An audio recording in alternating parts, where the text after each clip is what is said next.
¿Qué tal, Maurito? ¿Cómo estás? Buenas tardes. ¿Cómo andan? ¿Cómo andan, chicas? Esa voz de campanita, lo llamamos a Mauro González, parece cuando te llaman en la facultad que tenés que dar el oral para ingresar con todos los nervios. Me hizo acordar a eso. Intimidante. Con esa voz bajita, uniforme, pero intimidante. La profesora mala que hablaba siempre así, todo tranquilita, pero el examen era el difícil. Bueno, ¿qué va a ser? Bueno, hoy tenemos como acá vamos variando, igual que el país, igual que todo, nosotros vamos variando constantemente, sobre la marcha, por un problema de tecnología, por un montón de situaciones, pero bueno, vamos para no aburrirnos con lo público y lo privado, que fue lo de la vez anterior, lo del programa anterior,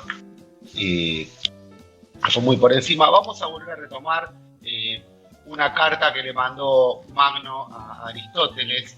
Nosotros vamos a seguir con ciertos temas, porque todo tiene que ver con todo, como dice una de las columnas.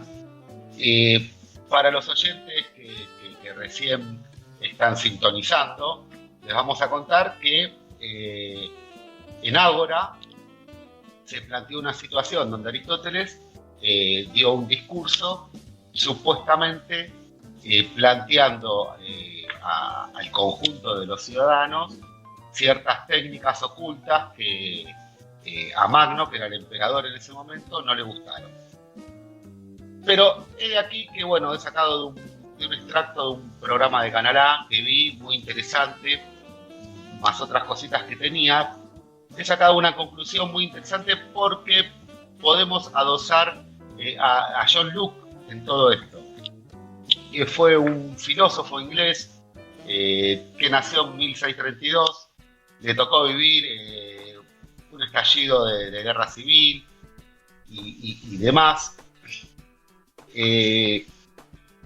Por alrededor del año 1649, él fue médico y filósofo, pero fue, digamos, el padre de un montón de escuelas. De la escuela liberal, propiamente dicho, no de la parte económica, porque podemos decir que fue el padre de un liberalismo humano o político, y ahí vamos a empezar a ver cómo se fueron cambiando ciertas situaciones y ciertas cosas, porque también fue el padre del empirismo inglés, también fue una piedra fundamental del empirismo mundial. También tuvo una relevancia muy importante en la educación, también tuvo una relevancia muy importante en todo lo que tiene que ver con lo que es el Estado, lo que es la parte cívica. Entonces, uno se pregunta, pero este tipo, ¿cuántas cosas hizo? ¿Cuántas cosas escribió? ¿Cuánto estudió? Y la verdad que debe haber estudiado mucho y debe haber hecho un montón de cosas, pero en síntesis, él es el padre de todo eso por básicamente 3 artículos. Uno de los artículos se llama La Carta sobre la Tolerancia, que la escribió en 1685.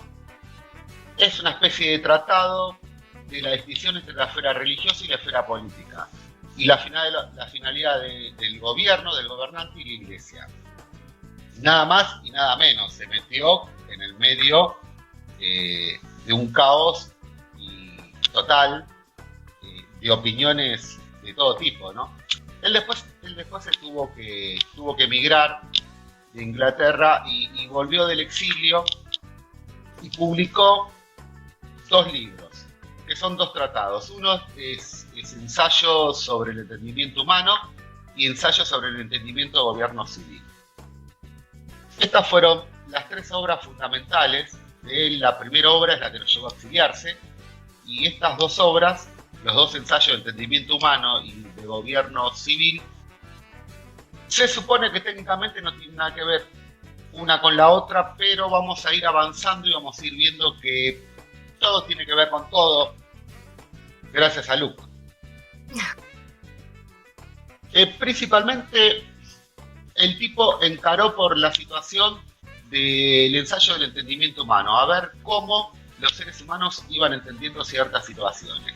Si nosotros nos remontamos a la época de Aristóteles, a la época de esos filósofos, podemos ver, inclusive inclusive con la carta que se escribieron entre Magno y Aristóteles, podemos ver que para justificar ciertas modalidades, los filósofos hablaban de la reencarnación del espíritu, y con esa reencarnación la gente nacía con ideas innatas, con sabiduría innata. Luke tira todo esto por la borda. Luke habla de ciertas situaciones de valores humanos y de conocimiento, y habla de que no existe esa situación innata. La situación está de dotados, la tira por la borda con la situación de que él plantea de que cuando un chico nace no sabe ni de números, ni sabe de dioses, ni sabe de astrología, ni sabe de matemática o geometría o lo que sea que eran las artes de los filósofos. Luke lo que plantea es que todo eso el niño lo va adquiriendo de acuerdo al entorno sociocultural, podríamos decir ahora. No nos olvidemos que en la época de los romanos, inclusive en Inglaterra en 1680 y pico, había mucha diferencia en lo cultural que tenía que ver con la educación de la gente aristócrata, con un tipo que estaba todo el día labrando la tierra y que a sus hijos lo tenía labrando la tierra. Entonces, había una parte que Aristóteles tenía razón, pero no era de lo espiritual. Si vos en un ágora te pones a plantearle una situación de derecho público, de derecho privado al ciudadano, y tenés ciudadanos que no entienden de qué se está hablando, es lógico que vos tenés una situación de ventaja sobre sabiduría y los demás no te van a entender nada. Pero no es una situación innata de espíritu, es una situación netamente económica y de libro. Si no tenés para comer, mucho menos vas a ir a comprar un libro. Bueno, visto esta situación que planteaba Luke, decía que fácilmente se puede comprobar que estas ideas son aprendidas a través de la experiencia de los años. Y fue un poquito más allá. ¿Cómo se adquieren estas experiencias? Él decía que la mente recibe pasiblemente el material que le proveen las sensaciones y las reflexiones. Y las cualidades objetivas de las cosas son percibidas por los sentidos y producen cualidades subjetivas. Es decir, vamos esto a desmenuzarlo.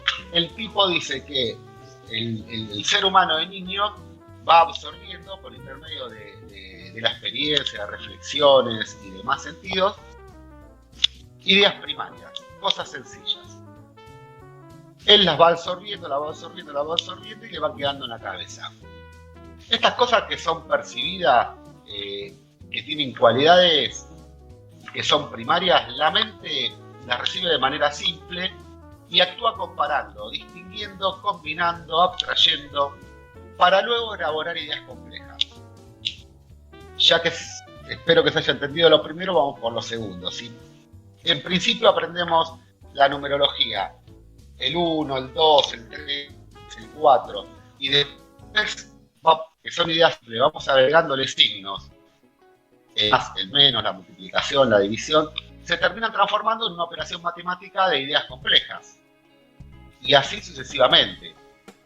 Las ideas complejas son la resultante de una serie de ideas simples que la mente forma a partir de las operaciones que hace y de las deducciones. Podemos a partir de ahí poner una idea, no sé si es la mejor, pero voy a tratar, si combinamos por ejemplo una forma de un producto, de un objeto, de una cosa, un peso, una textura, un olor, un color, podemos ir deduciendo qué puede llegar a ser. Es decir, un color rojo, redondo, con cierto peso, que cae de un árbol y demás, podemos decir que creemos que es una manzana. Entonces, con ideas simples llegamos a una idea más o menos compleja. Vamos a ir a la parte que tiene que ver con los gobiernos, con la situación gubernamental que le preocupaba a Luke. Le preocupaba porque a él lo habían exiliado en su momento. Luke opinaba que la convicción del derecho de la coacción puede ser del Estado para con los ciudadanos, pero no de la Iglesia. Este es el famoso poder de imperio que se habla en formato tributario, ¿no? De ciertas organizaciones y que tiene que ver con el Estado. Él decía que lo que mueve al hombre es tratar de limitar la inquietud y el dolor, no el placer. Él planteaba que para ser una persona moral no se nace innatamente con esa moralidad. Para ser una persona moral es necesario una facultad, que la facultad es la voluntad. Y la voluntad siempre tiene que ser libre. De ahí que es considerado el hombre con esa libre voluntad a optar por una situación u optar por otra. Esto es una de las partes la cual lo afirman y lo consideran el padre del liberalismo, porque él no habla del liberalismo económico, sino del liberalismo de la voluntad. Uno, respecto a la voluntad, puede elegir lo que quiere hacer. Puede elegir una situación ética, favorable o no, depende el entorno cultural también que uno tiene. Puede elegir ser un asesino o no. Él puede elegir su voluntad, generarla como quiera, y de hecho va a tener las actitudes que corresponden.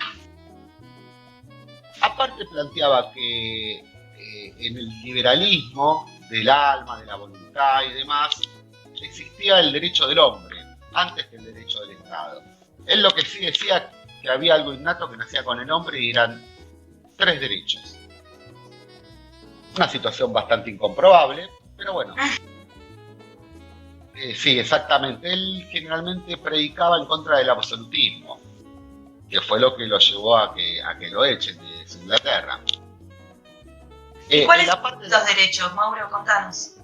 Ahí vamos a entrar. En la parte de la teoría de los derechos personales, preexistente a las políticas, él creía que el ser humano cuando nacía tenía una serie de derechos divinos, universales, y que el Estado estaba para garantizar esos derechos, más allá de lo que haga el soberano.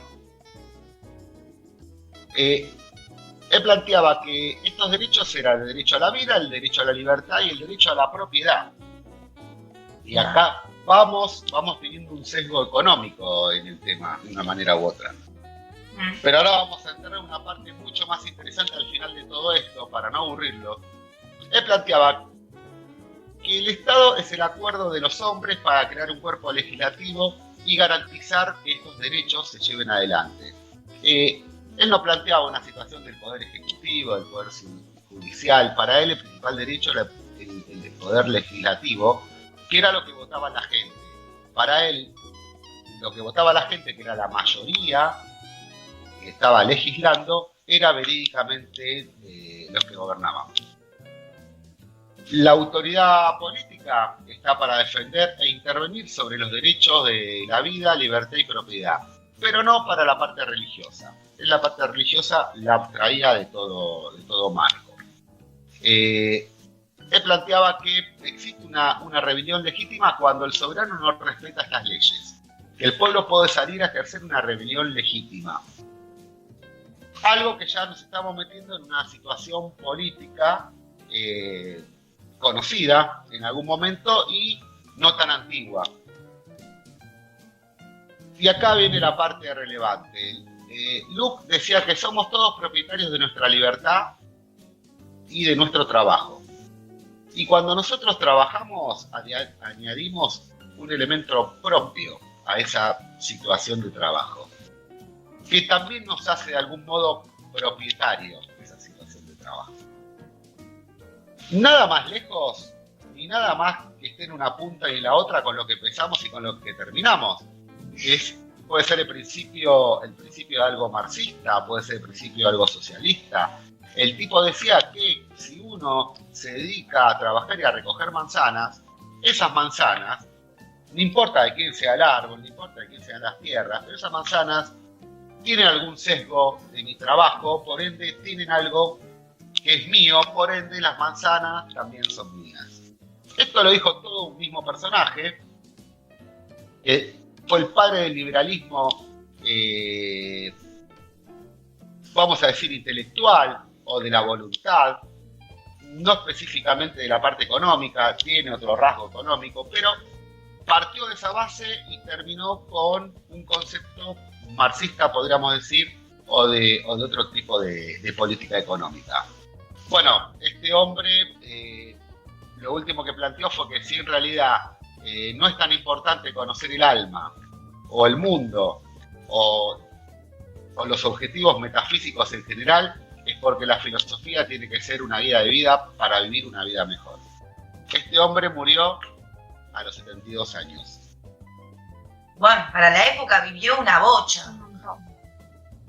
Y es todo el mismo, es decir, lo que el día de hoy las políticas económicas se pelean y se llevan por delante y compiten y generan el hambre de los pueblos, o no, fue el mismo que escribió todo esto, planteó las dos situaciones. Muy interesante. Excelente. Me quedé un poco también con lo que decías de lo que son las construcciones sociales. Yo me acuerdo cuando estudié sociología que muchos docentes te dicen, bueno, que uno haga el análisis desde que te despertás hasta que te vas a dormir, desde que te despertás y te cepillás los dientes hasta el momento que te vas a dormir. Cuántas de las cosas que uno hace son construcciones sociales y no son innatos, son producto de una sociedad, ¿no? Tal cual. Es así, por Sí, eso... yo coincido mucho con él en lo constructivo, digamos, en que las personas en realidad no gozan de características innatas, sino que tienen más que ver con una construcción, o sea, con la construcción de obviamente ese primer universo en el que son lanzados al mundo antes de ser lanzados al mundo, que es la casa, la familia cercana, la que se hace cargo de ese cuidado, de ese neonato al principio, y después, bueno, el chico sale al mundo, es lanzado al mundo, y ahí empieza a vincularse con los vecinos, con el barrio, el verdulero, digo. Y yo creo que todos esos vínculos y esas construcciones son las que terminan forjando y creando las personalidades y a los sujetos. Sí, totalmente. Exactamente. Él plantea en un momento situaciones de ética moral. Entonces, uno no puede nacer con situaciones innatas de ética moral porque hay el adulterio, para ponerle un ejemplo. Hay en sociedades donde está bien visto y en sociedades donde no está bien visto. Hay en sociedades donde a la mujer la terminan matando, sacrificando o haciendo cualquier clase de desastre por una situación, y hay otros lugares que no. Entonces uno innatamente no puede nacer con esa concepción. Tal cual. O mismo una misma sociedad que va cambiando a lo largo del tiempo, se van modificando muchas costumbres distintas. Un poco lo que hablaba Pablo, no fue la misma Argentina de 1900 que es hoy en día como sociedad, ¿no? Por supuesto. Eso va cambiando también. Bueno, muchas gracias, Mauro. Muy interesante. Chao, chicos.